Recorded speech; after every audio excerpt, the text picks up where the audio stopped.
Ertiga का down payment क्या देना होता है। अगर आप अर्टिगा गाड़ी लेने जा रहे हैं तो आपको डाउन पेमेंट कम से कम कितना करना होगा, आज मैं इसी टॉपिक पे बात करने वाला हूं। और अर्टिगा आप खुद से चलाते हैं तो अच्छा होगा या ड्राइवर से चलवाते हैं तो अच्छा होगा, मैं इस पे भी आज बात करने वाला हूं। अर्टिगा का नंबर आप कमर्शियल लें या प्राइवेट, आज मैं इन्हीं सब टॉपिक पे बात करने वाला हूँ।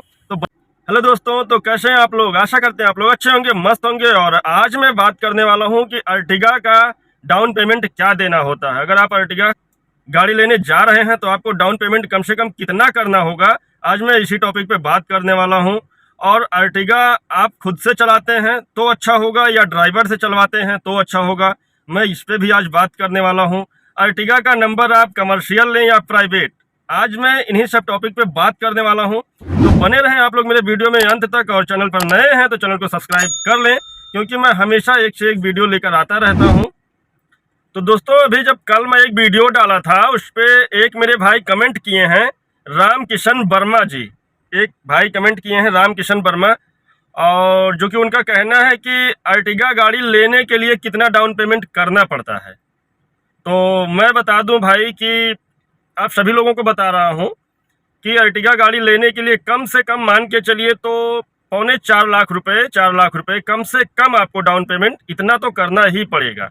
इससे कम में शायद आपको गाड़ी नहीं मिल पाएगी, और इससे ज़्यादा आप जितना दे दीजिए, गाड़ी लगभग 14 से 15 लाख की गाड़ी आती है पेपर ऑन रोड सहित, बाकी इससे कम नहीं हो पाएगा, क्योंकि लगभग 80% लोन हो जाता है कमर्शियल गाड़ी का, और 20% आपको देना होता है। मान के चलिए 11-12 लाख की गाड़ी होती है, उसका आपको 20% देना पड़ेगा, और जो भी 2-2.5 लाख रुपए पेपर का देना पड़ता है, ये चीज़ आपका हो जाता है। तो आपको 20% वो देना होगा, और प्लस पेपर का पैसा देना होगा। जो हमारा एक शोरूम प्राइस होता है उसका 20% आपको देना होगा, 80% आपका लोन हो जाता है। और उसके बाद पेपर का पैसा आपको अलग से देना होता है, जो भी आरटीओ चार्ज होता है, इंश्योरेंस होता है, और जो टैक्स होता है 1% का, ये सारा कुछ आपको अलग से देना ही देना होगा। बाकी अब अगर आप डाउन पेमेंट ज़्यादा कर देते हैं तो आपका अच्छा रहता है कि उधर आपका कम लोन होता है और ब्याज आपका कम लगता है। और अगर आप डाउन पेमेंट वही कम करते हैं 4 लाख के आसपास, तो आपका ईएमआई बढ़ जाता है, ब्याज बढ़ जाता है, सारा कुछ बढ़ जाता है, क्योंकि बैंक फिर आपको ज़्यादा पैसे लोन देती है तो उस हिसाब से ब्याज लगाती है उस पर। इसलिए कोशिश ये करिए कि ज़्यादा से ज़्यादा डाउन पेमेंट दे देंगे तो अच्छा रहेगा आपके लिए, उस पर आपका ब्याज बहुत कम लगेगा, ईएमआई भी बहुत कम आएगा। तो आपको इस बारे में जानकारी मिल गया होगा। चलिए अब दूसरा टॉपिक हम शुरू करते हैं। तो मेरे उसी वीडियो पर मेरे एक दूसरे भाई कमेंट किए हैं, जिनका आईडी का नाम है सिनर्जी बिजनेस कंसल्टिंग। तो इन भाई का कहना है कि अर्टिगा ड्राइवर से चलवाएं, चलाने के लिए प्राइवेट नंबर लें या कमर्शियल नंबर लें, प्लीज़ गाइड, और आपकी कितने की पड़ी है गाड़ी। इनका कहना है कि अगर हमें ड्राइवर से गाड़ी चलवाना है तो हम कमर्शियल नंबर लें या प्राइवेट नंबर लें, और मेरी गाड़ी का पूछ रहे हैं कि मेरी गाड़ी कितने की पड़ी है। तो चलिए मैं बता देता हूँ। अगर आपको ड्राइवर से गाड़ी चलवाना है तो आप ड्राइवर को तो मंथली सैलरी देंगे, जो भी आप देंगे, तो गाड़ी आपका पर डे चलना चाहिए। जब गाड़ी आपका 300 दिन चलेगा तभी आपका सारा कुछ मेंटेन हो पाएगा, नहीं तो पता चला कि एक महीने में 10 दिन गाड़ी चली, 20 दिन गाड़ी खड़ी है, और ऐसा होता भी है। तो फिर आप ड्राइवर का सैलरी कहाँ से देंगे? आप गाड़ी का मेंटेनेंस, गाड़ी की ईएमआई, या आपको भी कुछ मिलना चाहिए। आप गाड़ी ले रहे हैं तो इस वजह से आपको भी कुछ उसमें मिलना चाहिए पैसा।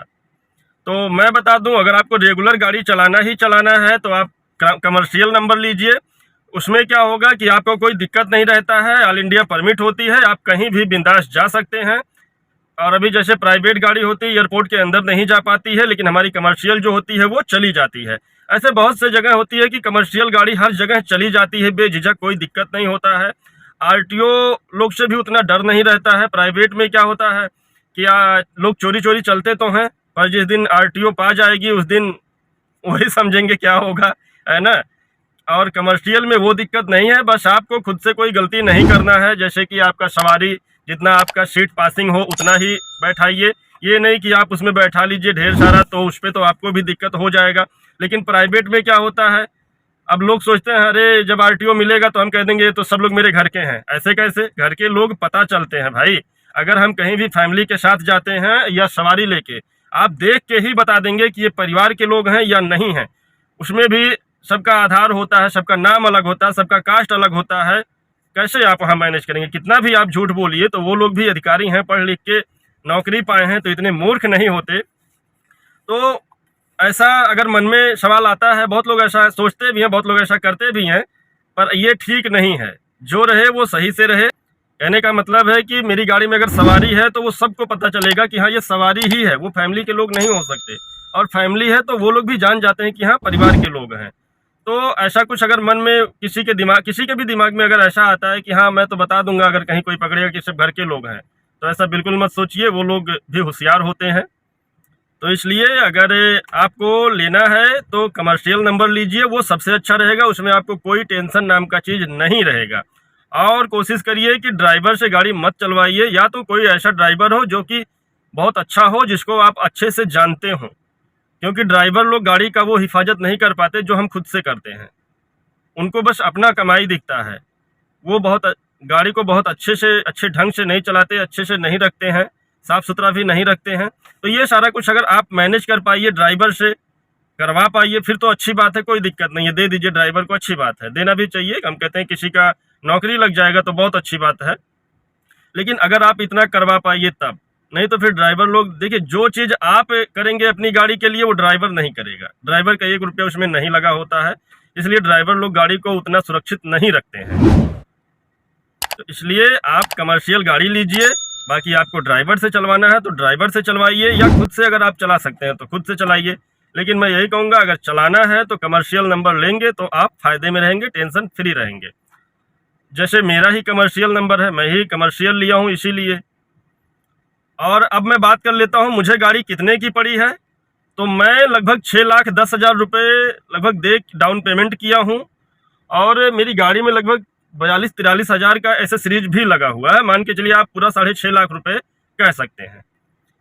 और ये मेरी गाड़ी है अर्टिगा VXI CNG है, जो कि मुझे लगभग 13.5 लाख रुपए कैश की पड़ी है, कुछ 10-5 हज़ार ज़्यादा। और लेकिन फाइनेंस पर है तो आप समझ सकते हैं कि उस पर ब्याज भी लगेगा।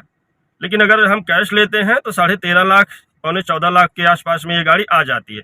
अगर आप वहीं ZXI लेते हैं तो मान के लिए 1 लाख रुपए बढ़ जाता है उस पर।